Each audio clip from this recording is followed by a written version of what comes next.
A seasoned survivalist, out for a routine day hike in the Smoky Mountains with his infant daughter, vanished without a trace. Despite his extensive wilderness expertise, Kaido Tanaka and his baby simply disappeared, leaving no explanation. For 5 years, the mountains held their secrets, and a mother's questions went unanswered. Then, 2 geology students, rappelling into a secluded crevice, stumbled upon a single, crucial clue that would change everything. The unsettling twilight the cheap hotel room felt oppressive, the faded black bear print on the wall a silent taunt to Akari Tanaka. Outside, the Great Smoky Mountains National Park was consumed by the hazy purple of an early October evening. It was 7:15 p.m. on October 5, 2018, 15 minutes past Kaido's expected return. In their meticulously planned world of carabiners and topographical maps, a 15-minute delay was acceptable. 60 minutes, a concern. But 90 minutes? Akari's practiced calm, honed over countless shared adventures, began to fray like a worn climbing rope.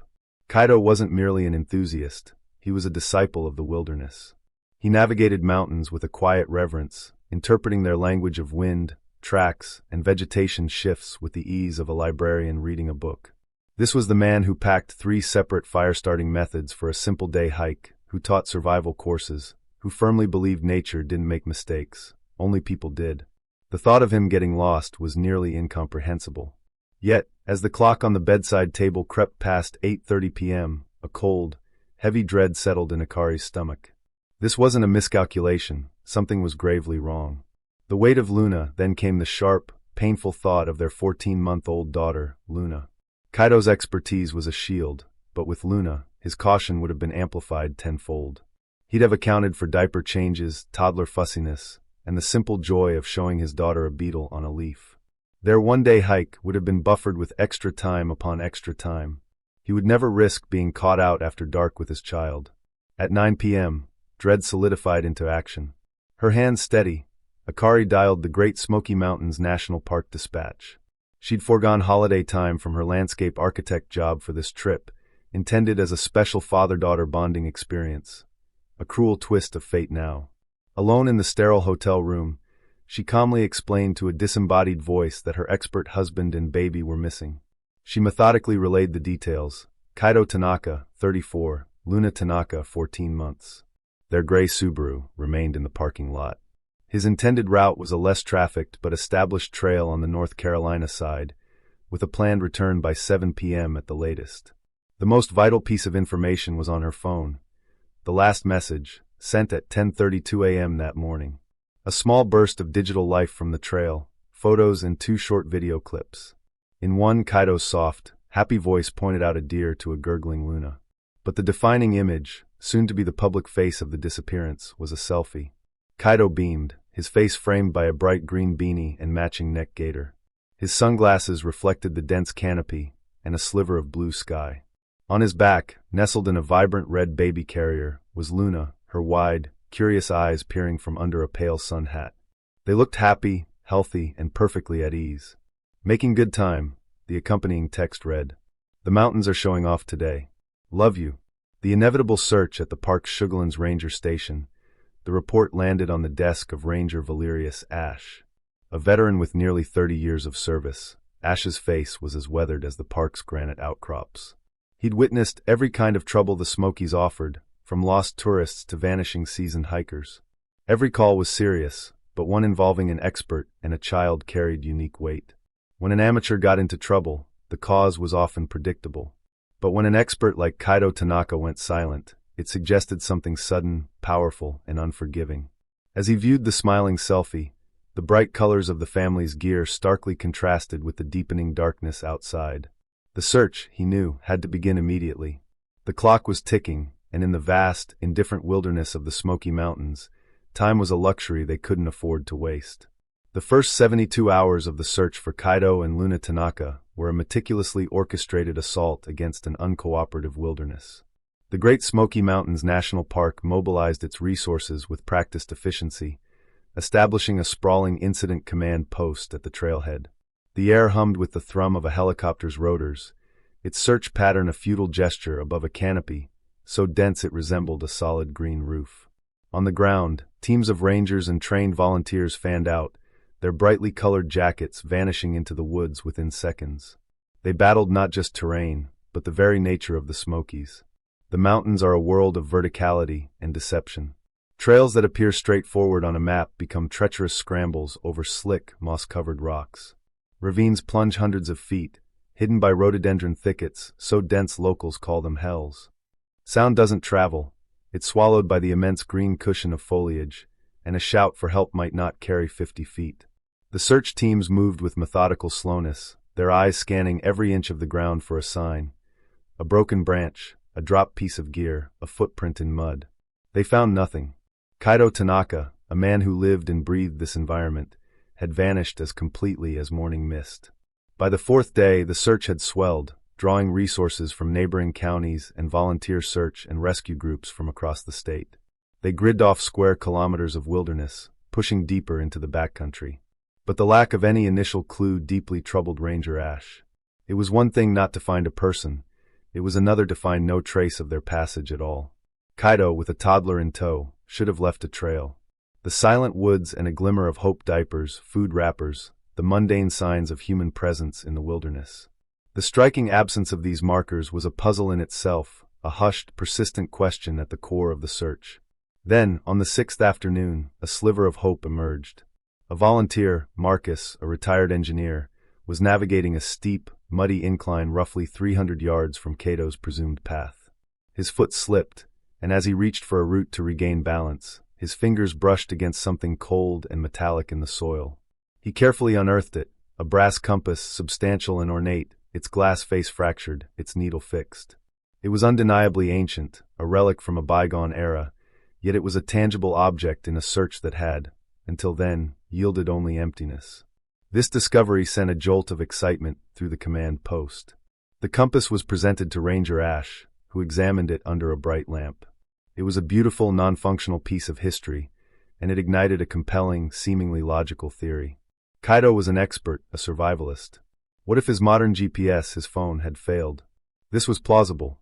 In the deep hollows of the Smokies, satellite and cell signals were notoriously unreliable. An expert like Kaido would surely have a backup. What if that backup was this antique compass, perhaps a family heirloom carried for good luck? And what if, in his moment of need, he discovered it was broken? This theory was seductive because it offered an explanation for the inexplicable, how a master woodsman could become so utterly lost. It wasn't a failure of skill, but a failure of equipment, a distinct, understandable point of disaster. The narrative felt right. It painted a picture of Kaido recognizing his predicament, making a desperate choice to trust a faulty instrument that led him deeper into the wilderness, away from his intended route, and into oblivion. This single object reshaped the entire search operation. The grids were redrawn, the focus shifting away from Kaido's planned path and into the vast, unforgiving backcountry, guided by the compass's frozen needle. For weeks, teams scoured this new territory, battling the same brutal landscape, but now propelled by a specific, if ultimately flawed, hypothesis. But the new search area produced the same outcome as the old, nothing.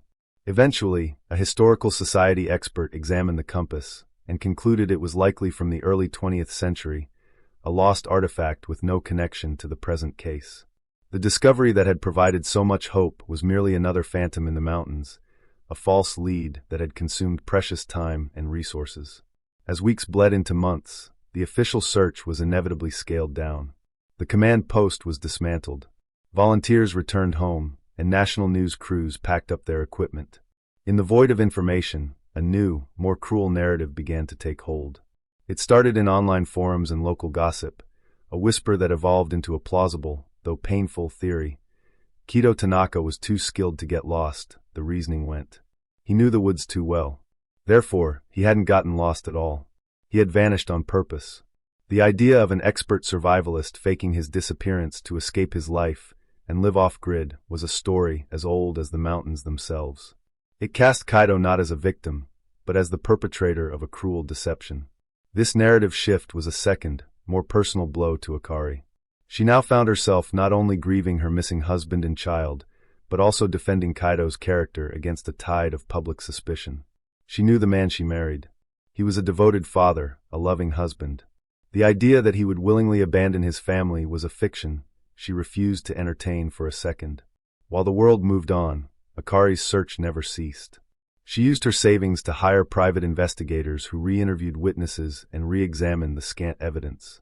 On weekends, she would drive to the park herself. With a map spread across the hood of her car, she would methodically select a section of trail, often one the official search had already cleared, and walk it with a slow, deliberate pace. She wasn't looking for her husband anymore. She was looking for a sign, any small thing he might have left behind. A piece of torn fabric from his shirt, a wrapper from Luna's favorite snack. She moved through the same woods that had swallowed her family, her quiet, lonely vigil a stark contrast to the massive, failed operation that had preceded it. The case grew cold, filed away under the weight of 1,000 other park incidents, leaving only the silence of the mountains and the unwavering, heartbreaking hope of a wife who refused to accept it as the final word. 5 years later, a new discovery. 5 years is a long time. It's long enough for grief to transform from a sharp, screaming wound into a dull, permanent ache.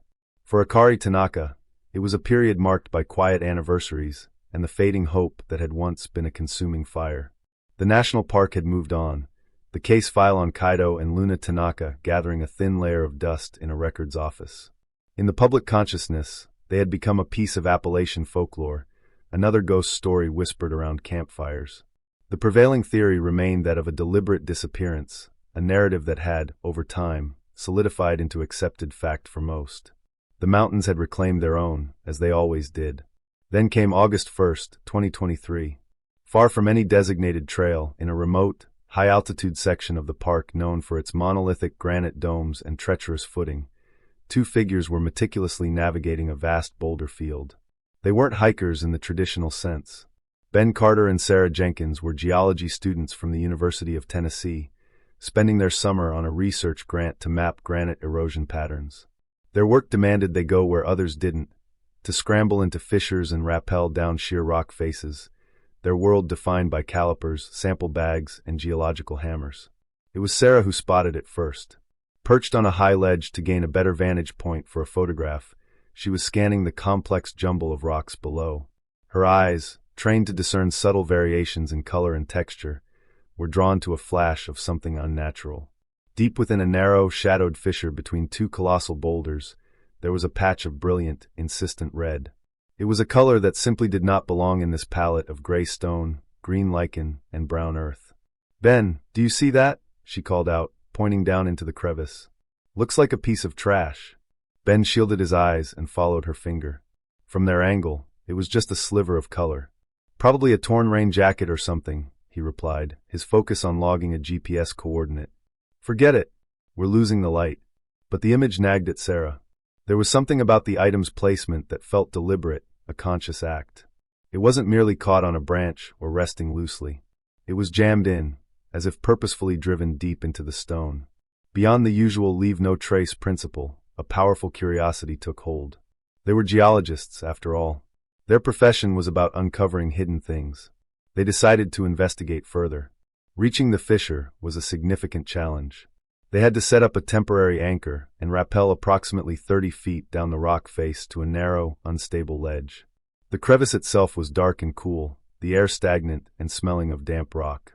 It measured about 3 feet wide at the top, narrowing as it descended, and there, roughly 5 feet below their position, was the source of the red hue. It wasn't a jacket. It was a backpack. More precisely, a high-end, structured child carrier backpack, the kind serious hiking parents use. Its vibrant red fabric was compressed, tightly squeezed by the unyielding granite walls. Black straps and buckles were visible, along with the padded frame designed for a child's comfort. The sight was immediately unsettling. A piece of gear this valuable wasn't something someone would carelessly discard, and its location was bewildering. This wasn't a place one could simply stumble upon. Accessing it required ropes, specialized equipment, and a specific reason to be in one of the park's most remote areas. Who would abandon this here? Ben wondered aloud, his voice echoing slightly in the confined space. "This thing probably cost $500. "Maybe it fell," Sarah suggested, but even as she said it, it didn't feel right. The crevice was too narrow, too sheltered. They spent the next hour engaged in a frustrating and delicate retrieval. Ben had to lower himself deeper into the fissure, his body braced against the cold rock while Sarah directed him from above. The backpack was incredibly wedged. They had to carefully rock it back and forth, slowly working it free from the granite's grip. Finally, with a great heave, Ben pulled it loose. It was surprisingly heavy, not just from being damp, but as if it contained more than its own weight. They hauled it onto the ledge, their hands grimy and their arms aching. Once it was in the open, they examined it more closely. It was certainly weathered, but not destroyed. The red fabric was faded in some spots, but largely intact. The buckles were tarnished, but functional. It was a strange, solitary object to find in such a wild place.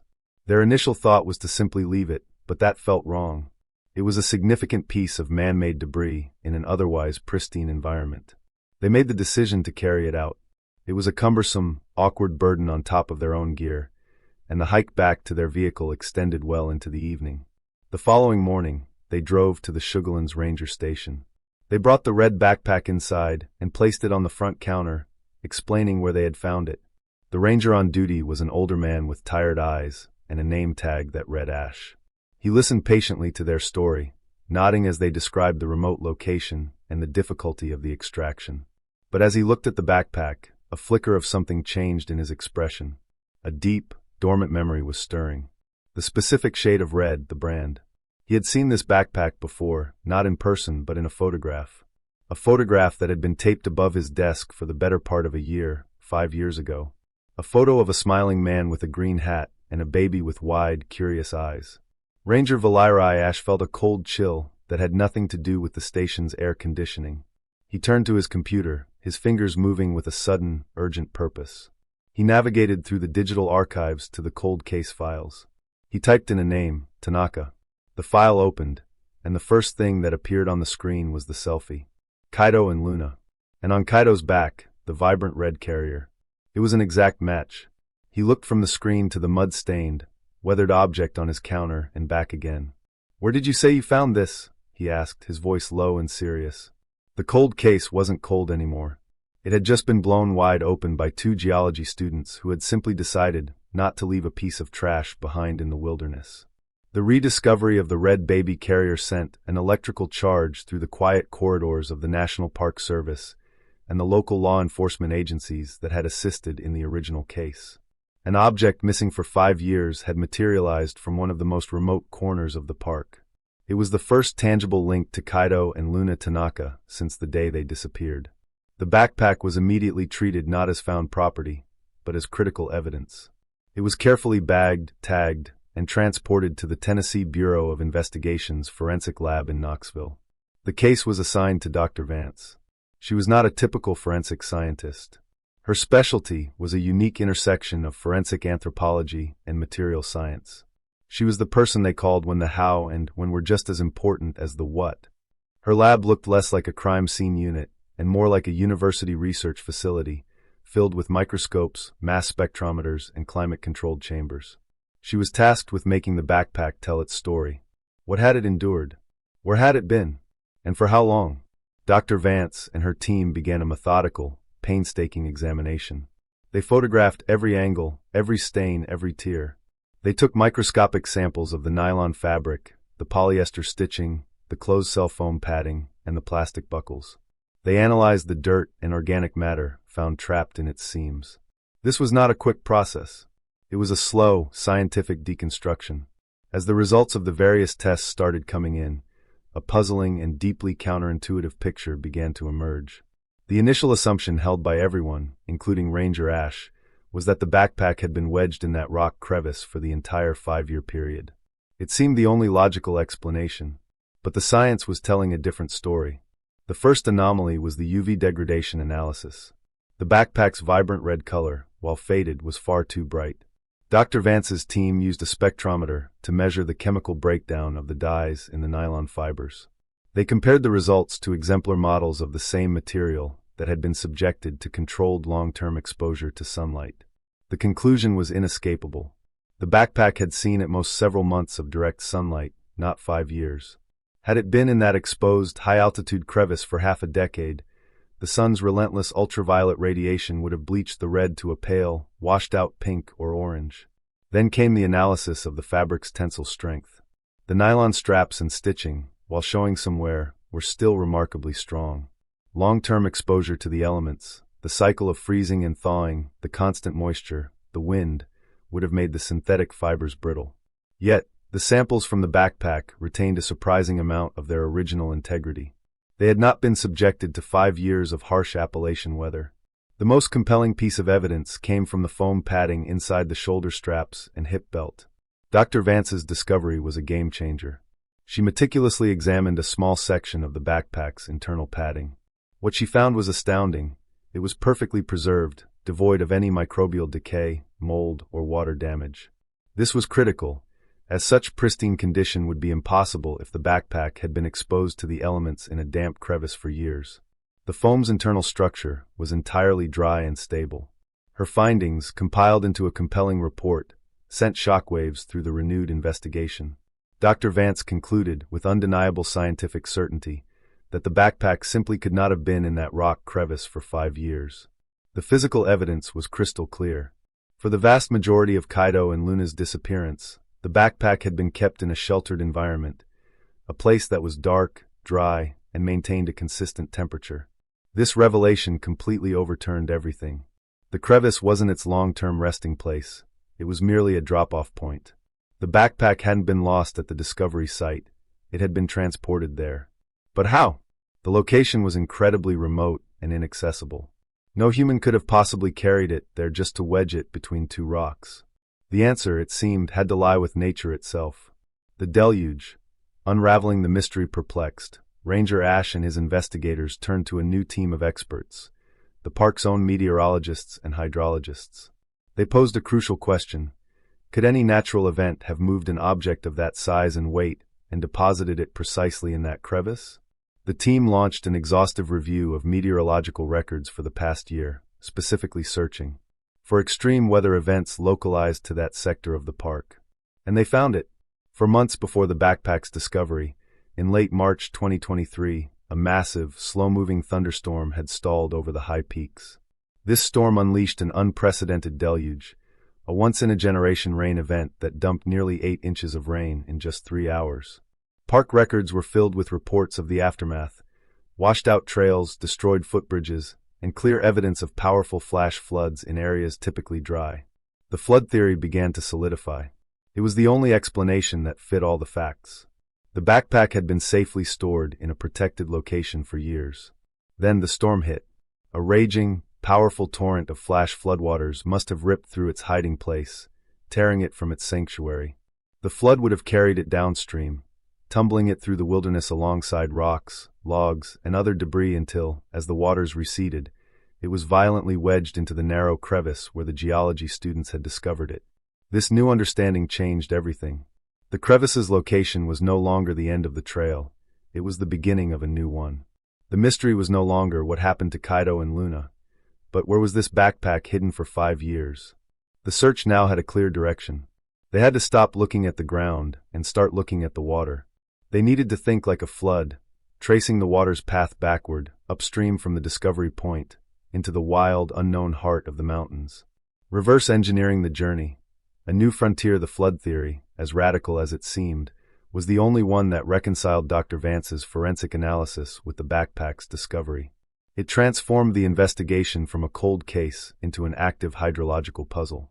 The red carrier was no longer just a piece of evidence. It was a drift marker, a silent messenger delivered by a cataclysmic weather event. The challenge now was to reverse engineer its journey. Ranger Valerius Ash assembled a specialized team, not of trackers, but of geologists and park hydrologists, scientists who understood the violent, creative power of water in a mountain landscape. Their first step was to shift their operations from a traditional map table to a high-powered computer terminal. Using detailed light detection and ranging LiDAR data, which provides a hyper-accurate 3D model of the terrain, they began to digitally reconstruct the flash flood. They fed the computer all the known variables: the location of the crevice where the backpack was found, the rainfall data from the March storm, soil saturation levels, and the known topography of the region. The goal was to create a sophisticated simulation that could model the probable flow paths of the floodwaters. This was a new frontier for a missing persons case. They weren't looking for footprints or campfire rings. They were mapping fluid dynamics. Widow's Grief Basin, The heart of the mystery, the computer models began to generate intricate branching diagrams that resembled the veins of a leaf, overlaid on the topographical map. These were the potential ghost rivers that had raged through the park for a few short, violent hours. Each line represented a path the backpack could have taken. The team worked to narrow down the possibilities. They calculated the weight and buoyancy of the waterlogged backpack, factoring in its tendency to get snagged or tumble rather than float freely. This allowed them to eliminate hundreds of smaller, less powerful flow paths. The object was heavy enough that it would have likely been carried by a primary, high-velocity channel. Slowly, painstakingly, the web of possibilities began to shrink. After days of running simulations and cross-referencing the data, the models consistently pointed to one specific source: a rugged, steep-walled drainage basin several miles upstream from the discovery site. It was a V-shaped gully, a natural funnel for rainwater, known on old park maps by the grimly descriptive name Widow's Grief Basin. The area was a cartographer's nightmare, a chaotic jumble of cliffs, rockfalls, and nearly impenetrable vegetation. Ranger Ash felt a knot tighten in his stomach as he looked at the targeted area on the map. Widow's Grief Basin had been on the outermost periphery of the original search grid in 2018. It was so far from Kaido's intended trail, and the terrain was so notoriously difficult, that it had been deemed an improbable search zone. A team had done a cursory flyover in a helicopter, but they had seen nothing, and ground teams were never sent in. The probability of Kaido, an expert hiker with a child, ending up in such a punishing and out-of-the-way location had seemed astronomically low. But the water did not lie. The flood path was a clear, undeniable scientific conclusion. The focus of the entire operation shifted with a sudden, palpable intensity. This was their chance, perhaps their last chance. The new mission, finding the sanctuary, Ranger Ash began assembling a new ground team, but this team was different from the large-scale volunteer effort of 5 years ago. He handpicked a small group of the park's most elite specialists, a technical climbing expert, a wilderness paramedic, and a handful of seasoned backcountry rangers who were as comfortable on a vertical rock face as they were on a paved path. Their mission was redefined. They were no longer searching for a person in a general area. They were searching for a specific type of place within a scientifically defined zone. Their new primary objective, as Ash briefed them, was to locate the original hiding place of the backpack. "Think like a survivor," he told them, his voice grave. "If you were injured, if you needed to get out of the elements with a child, where would you go? We're not looking for just anywhere. We're looking for a shelter, a cave, a deep overhang, a protected rock shelter, someplace dark and someplace dry." Armed with the new hydrological maps and a renewed, if somber, sense of purpose, the team prepared to venture back into the Smokies. They ventured deep into Widow's Grief Basin, a desolate expanse previously overlooked. The original investigation had pursued a different lead, tracing a flood to its source. Now their objective was clear: locate the spot where a red backpack had remained silent for 5 long years. Entry into the basin was brutal. No trails existed, not even faint animal tracks. The team pushed through a landscape that actively resisted human intrusion. They scrambled over enormous, moss-slicked boulders, fought through dense thickets of mountain laurel, and rappelled down short, steep cliffs into debris-choked creek beds. Every foot of progress was a battle won. The air hung heavy with the primal scent of damp earth and decaying leaves, untouched by time. Hydrological maps provided general direction, guiding them within the flood's primary drainage channel, but the challenging terrain demanded constant improvisation. Their search focused on the basin's rock formations, seeking specific geological features that could offer refuge. Solution caves carved by water, deep recesses beneath fallen boulders, and ledges shielded by natural overhangs. 2 days of futility, a glimmer of hope for 2 arduous days, they found nothing. A dozen shallow alcoves and small caves yielded only damp, exposed spaces, devoid of any sign of human presence. The initial optimism that had propelled the mission began to erode under the relentless physical and mental strain. On the 3rd day, the team worked along the base of a sheer, 100-foot granite cliff. A dense, wall-like curtain of gnarled, ancient rhododendron clung to the rock. Most would have dismissed it as solid vegetation, but Leo, a younger ranger with a climber's keen eye, noticed a subtle variation, a patch of deeper shadow behind the leaves that seemed out of place. "Hold up," he called out, pointing. "Something's back there." It took 2 of them 10 minutes with machetes to hack a narrow path through the thick, woody tangle. As the final branches fell away, it was revealed, a dark, narrow opening in the cliff face, about 4 feet high. It was a genuine rock shelter, a horizontal fissure in the granite, its entrance almost perfectly concealed by the dense growth. The shelter's floor sat about 5 feet above the basin floor on a natural ledge. Crucially, it was dry. The discovery, Kaido Tanaka's final rest ranger, Ash felt a surge of adrenaline. This was the right kind of place. He was the first to pull himself onto the ledge and peer inside. The shelter wasn't deep, perhaps 15 feet front to back and 20 feet wide. The air within was cool and still. As his eyes adjusted to the dim light filtering through the opening, he saw it. In the far back corner, arranged in a way that was unmistakably human, were the skeletal remains of an adult male. The scene was somber, eerily peaceful. The skeleton lay mostly intact, positioned on its side as if in sleep. There was no sign of struggle, only a profound stillness. A swift, respectful examination by the team's paramedic revealed catastrophic fractures to the right femur and pelvis, injuries consistent with a fall from a significant height. The story began to unfold. Kaido had likely fallen from the clifftop above, survived, and with his last reserves of strength and expertise, crawled into this hidden shelter to escape the elements. Here, he had ultimately succumbed to his injuries. A later comparison with dental records provided the definitive, heartbreaking confirmation. The remains belonged to Kaido Tanaka. The team conducted a slow, reverent search of the small space.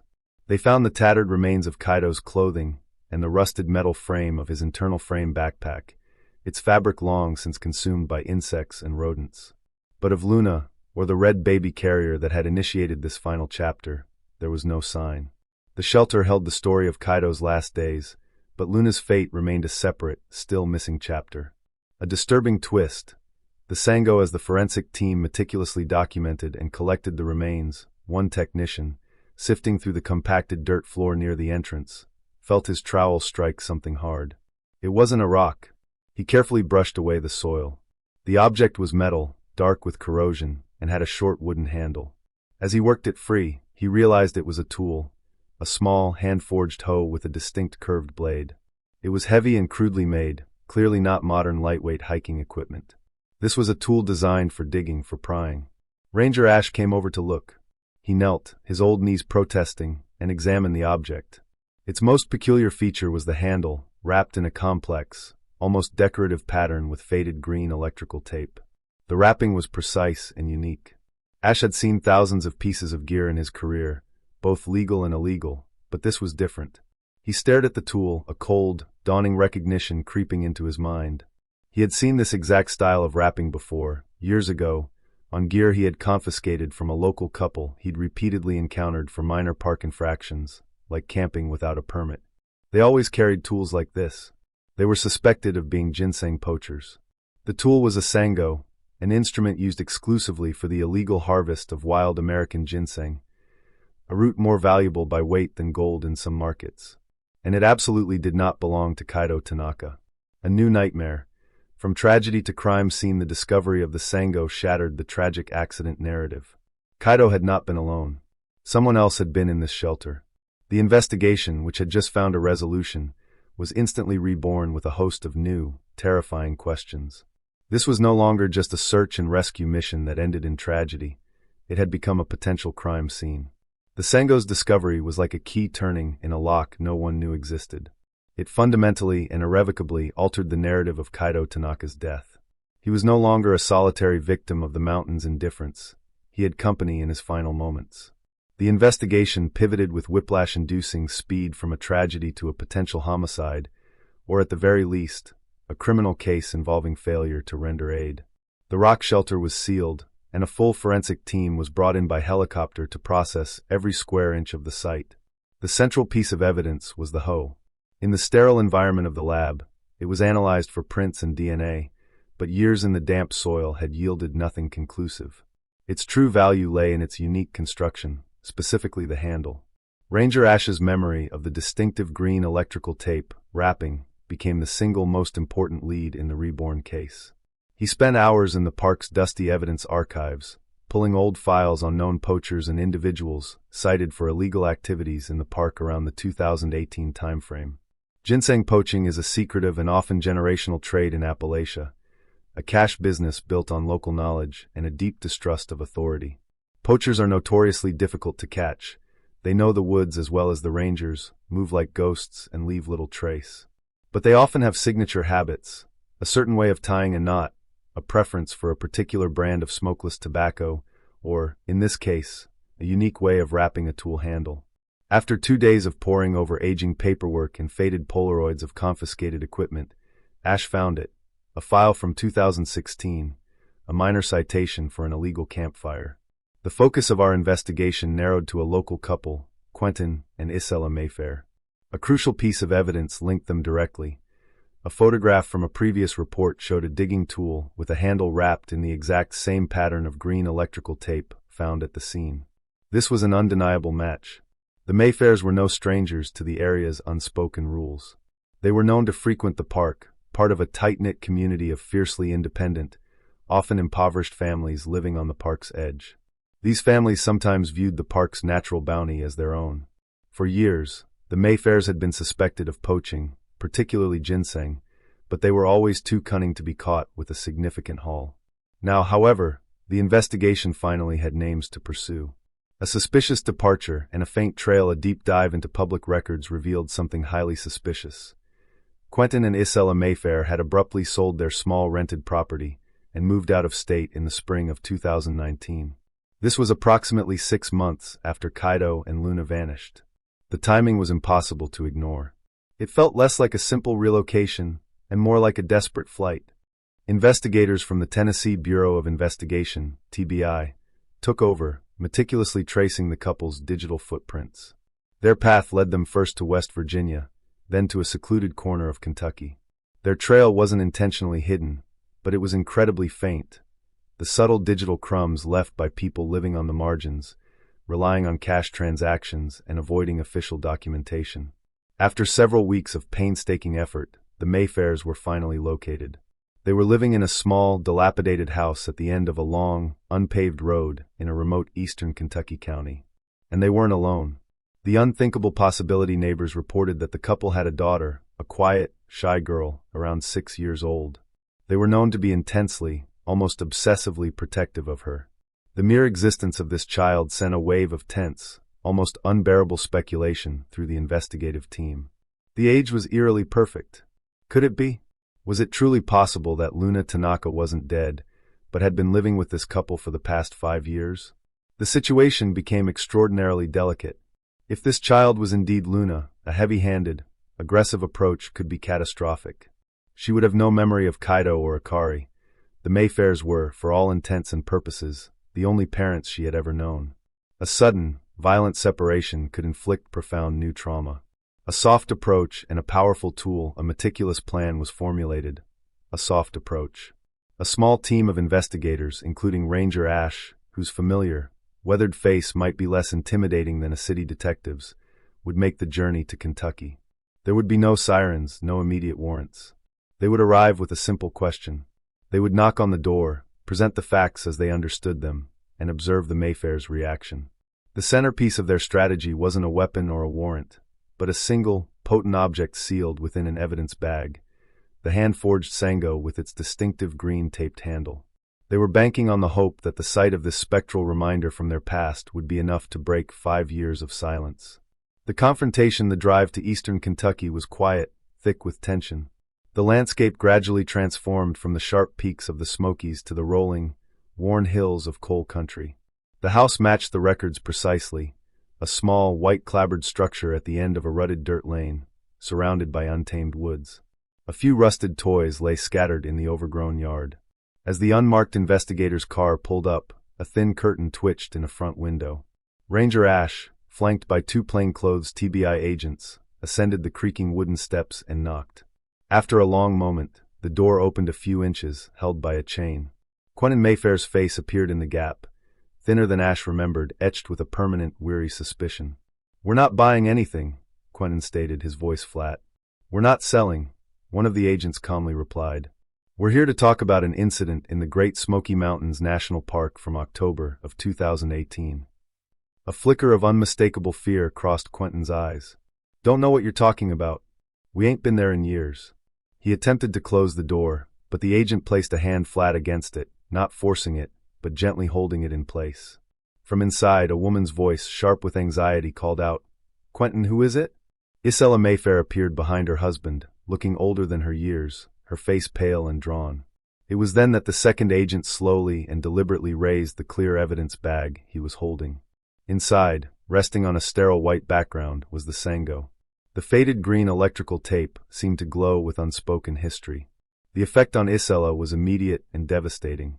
The color drained from her face. Her hand flew to her mouth, and a choked sob escaped her lips.